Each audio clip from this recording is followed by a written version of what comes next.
अहो हम्म अहो आहोच्या पुढे जरा बोला काहीतरी. नाश्ता करायला येत आहे ना? एवढं संपवून आलो. लवकर या, उशीर करू नका. हम्म.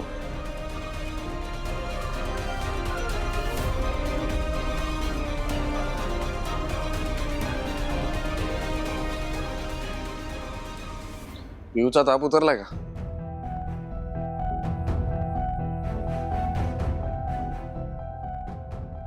पिहूचा ताप गेला का? हो, काल संध्याकाळपासून ताप नाही येतील. तिला सांग जो काही कोर्स दिलाय डॉक्टरांनी तो कम्प्लीट कर म्हणा. हो.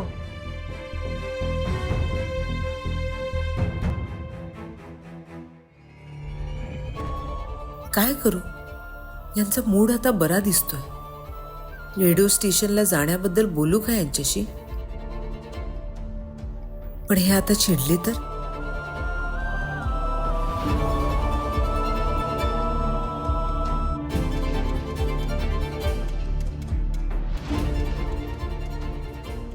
त्याची खांबासारखी उभी काय असतेस ग मध्ये मध्ये?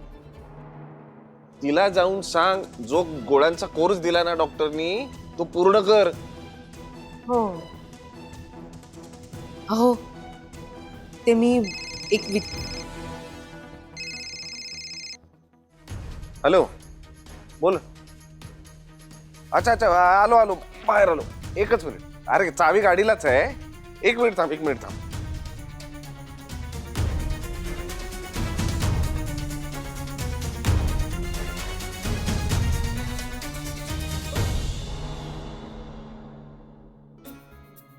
पिहू, औषधं घेतलीस का तू, की अभ्यासच करत बसली होतीस? विसरले. काय गरज आहे आणि बरं वाटतंय मला. हा, बरं वाटतंय काय? कोर्स कंप्लीट करायचा असतो औषधांचा, आणि कुठलीही गोष्ट अशी अर्धवट सोडायची नसते. कुठलीच गोष्ट नाही. नाही, आपली स्वप्न पण नाही ना. ती तर नक्कीच पूर्ण करायची असते. मग तू तुझं स्वप्न का नाही पूर्ण करत आहेस? आरचे मधुश्रीला भेटणं तुझं स्वप्न आहे ना.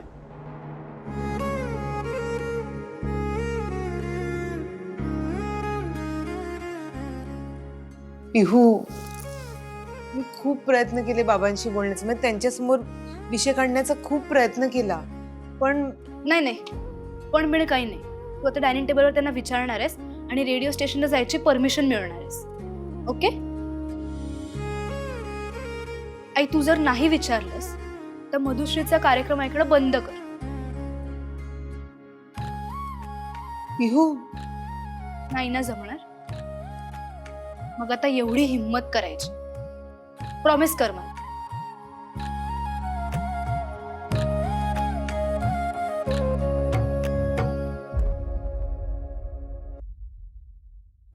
प्रॉमिस. मी नाश्ता घेऊन येते, मग गोळ्या घे. तर जाऊ मी? हो. जाते. हा.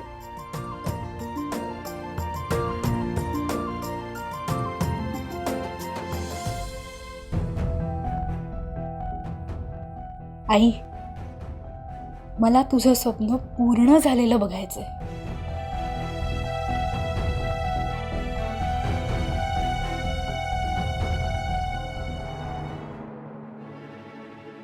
आज आई चक्क देवाच्या पाया पडतात.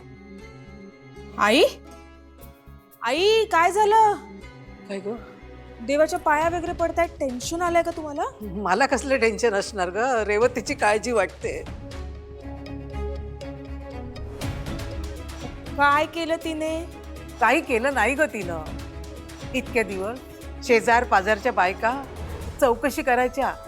रेवतीचं लग्न कधी करताय, लाडू कधी खायला घालताय, जावई कधी आणताय. पण आता मग आता काय झालं? आता खोचकपणे विचारतात ग. रेवतीचं लग्न मोडलंय, तिच्याशी लग्न कोण करणार? हे काळजीपोटी नाही, मला हिणवण्यासाठी बोलतात. आई, नाही म्हणजे मी तुम्हाला इतके दिवस नाही बोलले काही, पण माझ्या पण माहेरचे ना मला सतत आडून आडून हीच गोष्ट विचारतात. काय करणार ना आता, म्हणजे कोणाला आपण काय उत्तर देत राहणार सतत? एकदा का रेवतीचे दोनाचे चार हात झाले ना की मी जबाबदारीतून मोकळी झाले ग बाई. तिचं लग्न करून द्यायचं म्हणजे तो पण एक प्रश्नच आहे. व झालेल्या लग्नाचा 25 लाखाचा खड्डा पडलाय. आता आपण परत एवढे पैसे कुठून उभे करणार आहोत आई? रेवतीचं लग्न तर ठरू दे, पैशाचं काय? माझा अवी कुठूनही पैसे आणेल मग. फोन दे ग.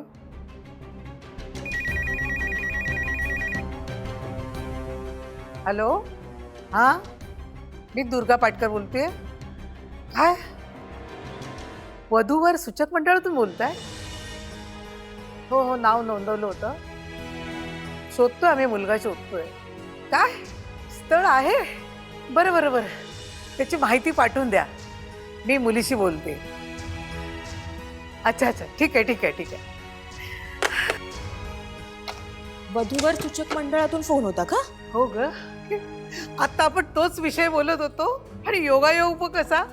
अगं माझी ती मैत्रीण आहे ना प्रधान, तिने आपल्या रेवतीसाठी छानपैकी स्थळ आणलंय. अगदी तिच्या अटीत नियमात बसणारा मुलगा. 2-4 दिवसात बघण्याचा कार्यक्रम करू असे मुलाकडचे लोक म्हणतायत. त्यांच्या स्टुडिओमध्ये मला RJ मधुश्रीला भेटण्याची संधी मिळणार आहे. मी काय म्हणते आई, काय ग? 2-4 दिवसात कशाला? उद्याच बोलवा ना त्यांना. उद्या का ग? आई ते म्हणतात ना, कल करे सो आज कर, आज करे सो अब. नाही शक्य असतं ना तर मी म्हटलं असतं आजच बोलवून घ्या. फारच घाई होईल ना. त्यात त्या रेवतीचं पहिलं लग्न मोडलंय. काय? नाही म्हणजे त्यात तिची काही चूक नव्हती आई, पण लोक आपल्याच मुलीला चुकीचं म्हणणार. मग उगाच ही गोष्ट एकाची 2 होऊन त्या स्थळापर्यंत गेली तर. नाही म्हणजे आपण कशाला चान्स घ्यायचा आई? तुम्हाला काय वाटतंय? एका दिवसात तयारी कशी काय करायची? आहे ना तुमची लाडकी सून. अगं ते नाही ग, रेवतीच्या मनाची तयारी कशी काय करायची? तिचं काय आई, तिला करू ना आपण तयार.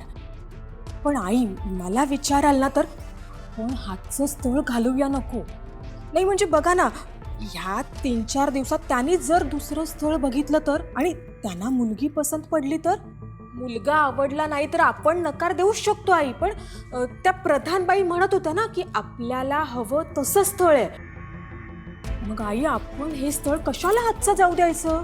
बरोबर आहे तुझं म्हणणं.